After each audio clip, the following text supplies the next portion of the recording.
Marie, c'est ton tour. Bonjour chers internautes, bienvenue à notre émission spéciale témoignage. Les amis des spéciales témoignages qui suivent Déborah TV partout dans le monde, abonnez-vous, partagez, aimez, c'est pour la gloire de Dieu. Aujourd'hui, je voulais encore vous montrer la grandeur de Dieu. Comme la Bible déclare, en Israël, il n'y aura ni stérile ni une femme qui avorte. Vous voyez, dans la parole de Dieu, tout est écrit. Si tu cherches le verset qui te concerne, tu le trouveras. Et quand tu vas prier par rapport à ces versets, tu verras le Seigneur va ouvrir les crises du ciel pour vous.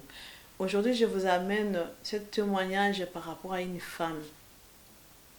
Une jeune fille qui a été tranquille dans sa maison. Il y a un homme qui est venu pour l'épouser. Ils ont fait des choses, mariage, ça a été fait. Et la femme est restée à la maison au moins 3 mois, 4 mois, si je ne me trompe pas bien. Il n'arrive pas à accoucher. Il n'arrive pas à concevoir. Et jusqu'à après 3 mois, donc ça fait 6e mois, il a eu donc grossesse, il est tombé enceinte. Mais après quelques temps, il était donc l'enfant il était décédé dans le ventre. Deuxième grossesse, il a fait le fausse couche. Maintenant, la fille qui m'appelle, maman, voilà la situation, c'était ça, il me raconte l'histoire en fait. Je lui dis, ben, est-ce que ton mari il a fait ce qu'il fallait faire, il a fait tout le mariage et tout ça. Il dit non, il n'y a rien au niveau des familles, tout ça. J'ai dit, ok, comme au niveau de la famille, il a tout fait, au niveau de l'église et tout ça. Donc, à la mairie, on va demander Dieu, qu'est-ce que Dieu va nous parler par rapport à ça. Et on a commencé la prière, le Seigneur nous a donné l'orientation. Cette femme, on a commencé à prier avec elle par téléphone. Et 2 mois après, non, 1 mois après, il était tombé enceinte. Il a accouché une fille. Papa a continué avec d'autres prières et d'autres situations qui cherchaient que je puisse les suivre.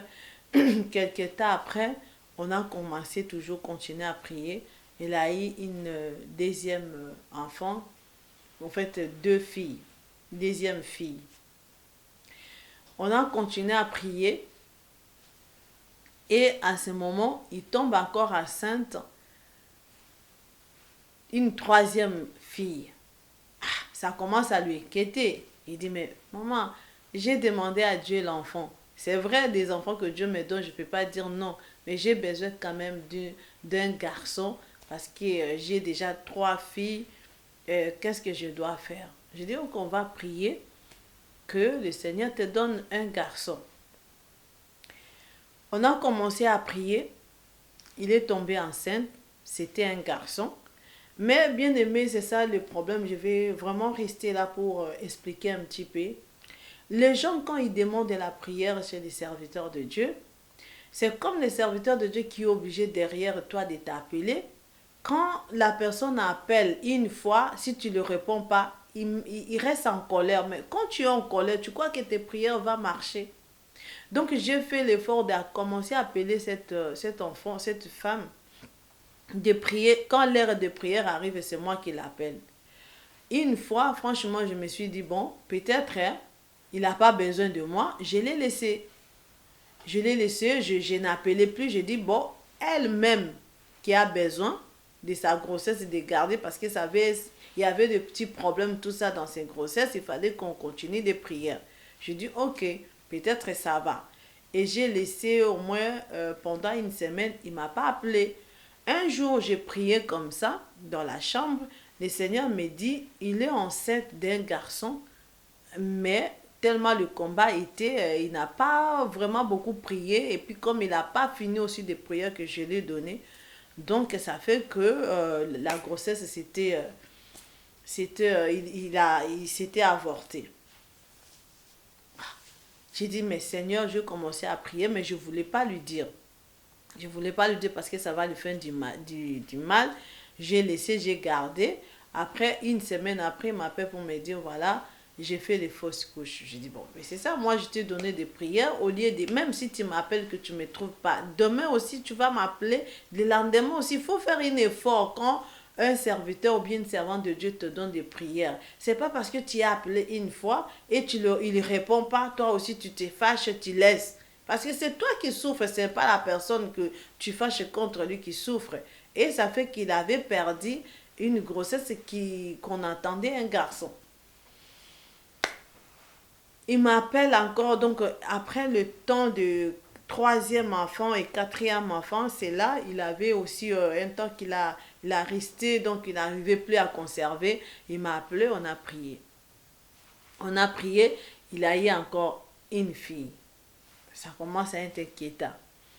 Il a commencé à s'inquiéter, il a prié, il a maman, mais il faut prier, il faut que Dieu me donne un garçon, tout ça, tout ça. J'ai dit, bon, moi j'ai prié. Tu m'as demandé que Dieu me donne des enfants. Tu ne m'as pas demandé qu'il faut qu'il te donne des garçons ou les femmes, les filles. Mais moi j'ai prié, le Seigneur est en train de te donner des enfants. On va continuer, Dieu seul sait.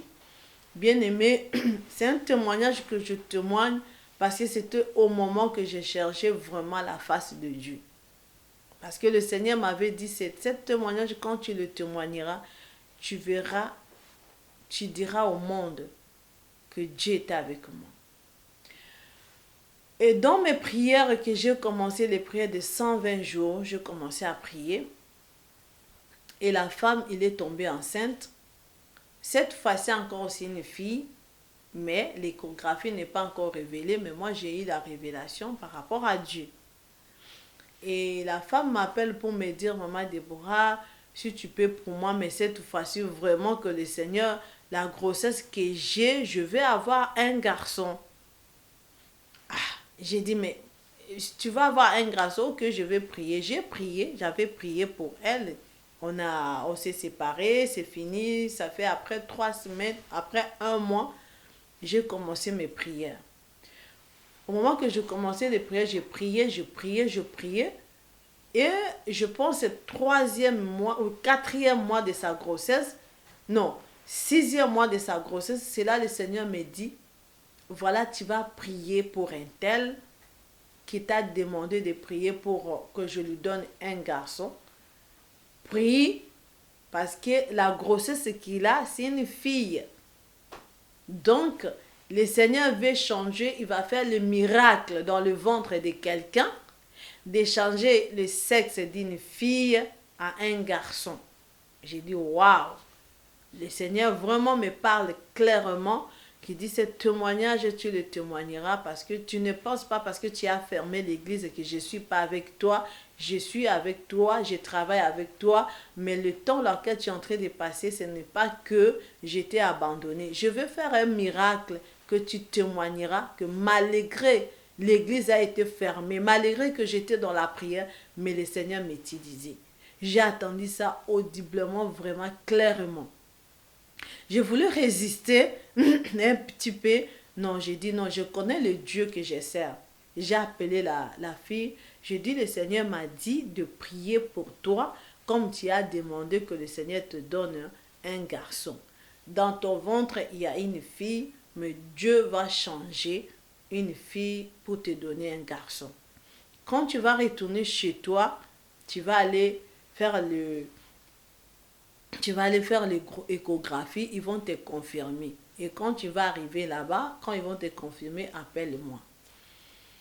J'ai prié, j'ai fait la prière comme le Seigneur m'avait demandé. Après une semaine, ils sont retournés parce qu'ils étaient venus en vacances ici en France. Après une semaine, et je voulais dire à quelqu'un, vous savez, il faut avoir la foi parce que la personne que je vous dis, les miracles des enfants, depuis son premier enfant jusqu'à son 5e enfant, je ne l'ai jamais vu. C'était par téléphone, je lui donnais les directives, tellement il avait la confiance de mes prières, tellement il avait la confiance de Dieu que je sers, tellement il avait aussi lui-même sa foi. Donc, ce n'est pas parce qu'il m'a vu, parce que j'ai prié, non, c'était par téléphone que je lui donnais de directives, fais ceci, prie cela, fais cela. Bien aimé, c'est là nous avons eu la délivrance de cette femme qui perdait les enfants, de cette femme qui était vraiment dans la désolation parce que son mariage pourrait être détruit à cause de ne pas avoir des enfants. Donc, la prière aussi, ça demande la confiance que tu as pour la personne qui te suit et puis écouter ce qu'il te dit. Quel que soit ce que tu vois, même si l'Élio il est rentré, s'il te dit l'Élio là, c'est pas un problème, il faut croire. Donc, quand il était parti, il est retourné chez lui le pays laquelle il était. Directement le lendemain, il est parti à l'hôpital pour faire l'échographie. Quand il a fait l'échographie, c'est vrai que à l'époque, je prenais pas le téléphone. Elle, le moyen de m'appeler, ça ne va pas. Ça ne pourrait pas m'appeler parce que mon téléphone s'était fermé. Maintenant, dans mes prières, après 2 semaines, le Seigneur me dit, appelle-la parce qu'il a déjà fait l'échographie. Il a la réponse avec elle. Ok. J'appelle le Seigneur, j'appelle la personne. J'ai dit, quand je l'ai eu, j'ai dit, le Seigneur m'a dit, tu as le résultat. Il dit, oui. Ils m'ont confirmé que c'est un garçon. Et voilà, cet garçon qui était une femme, une fille dans le ventre de sa mère, Dieu a fait le miracle de changer de sexe. Et même l'enfant, quand tu le vois comme ça, les figures, vraiment, c'est les figures des femmes. Tu vas voir vraiment, il n'a même pas la place, tu vas dire que c'est un garçon. Parce que c'est le sexe que Dieu a changé. Mais la beauté d'une femme qu'il avait, ça a resté comme ça. Voilà comment le Dieu peut faire le miracle. Bien-aimé, toi qui cherches les enfants, il faut pas te mettre en question que pourquoi je n'arrive pas à concevoir. Dieu, il est capable de te donner des enfants. S'il a changé, s'il a donné cette femme au moins 4 filles, et plus c'est un garçon qu'il a changé les sexes bien-aimés, pourquoi pas à toi? C'est le moment d'abandonner. Moi, j'ai dit toujours, il faut regarder la marche que tu as avec Dieu. Comment tu te portes avec ce Dieu-là? Est-ce que tu crois que Dieu est capable de faire ce que toi tu attends de lui? Est-ce que tu sais que le Seigneur, il est capable de te délivrer? Même si tu n'as pas de quoi que ce soit dans ton ventre bien-aimé, le Seigneur, il est capable parce que c'est lui qui t'a créé. Peut-être tu vas dire aujourd'hui, on m'a fait des opérations, on m'a levé tout dans mon ventre, mais Dieu peut mettre l'enfant là où il n'y a rien. Là où il n'y a rien. Dieu peut donner l'enfant à l'âge laquelle Dieu veut. C'est-à-dire, c'est ta foi avec Dieu qui peut faire que le Seigneur fait un miracle dans ton ventre. Voilà le témoignage bien-aimé que je voulais vraiment vous témoigner, que le Seigneur, il est capable de faire. Le temps de miracle n'est pas encore fini. Nous sommes toujours dans le nom de Jésus-Christ. Le miracle existe. Le vrai, je ne dis pas le faux, le vrai existe parce que le Seigneur, notre Dieu, il est vrai. Voilà, donc, abonnez-vous dans notre chaîne. Aimez, partagez. Nous avons besoin de vous. Nous avons besoin de votre soutien, bien-aimé, soutien, de nous soutenir, de regarder à chaque fois quand les vidéos tombent, bien-aimé. Il ne faut pas vraiment fermer les yeux, il faut regarder pour que nous puissions amener la parole de Dieu partout dans le monde entier, parce que nous sommes là pour l'évangile de Christ. Et c'est pour cela, mes bien-aimés, comme d'habitude, nous avons une veillée par mois. Cette fois-ci, ça sera à Stan, le 29 novembre, à partir de 22h30. Nous sommes là, ça sera à Stan. Le Seigneur vous attend. Même toi qui es aux États-Unis, tu es en Afrique, partout là où tu te trouves, pendant 2 mois, tu peux t'organiser, tu peux acheter ton billet tranquille, payer ton hôtel pour recevoir la bénédiction. Que le Seigneur que je sers vous bénisse. C'était votre prophétesse Déborah Fistine Kimia. Soyez bénis au nom puissant de notre Seigneur Jésus-Christ. Tu doutes encore? Jésus-Christ va te ressusciter.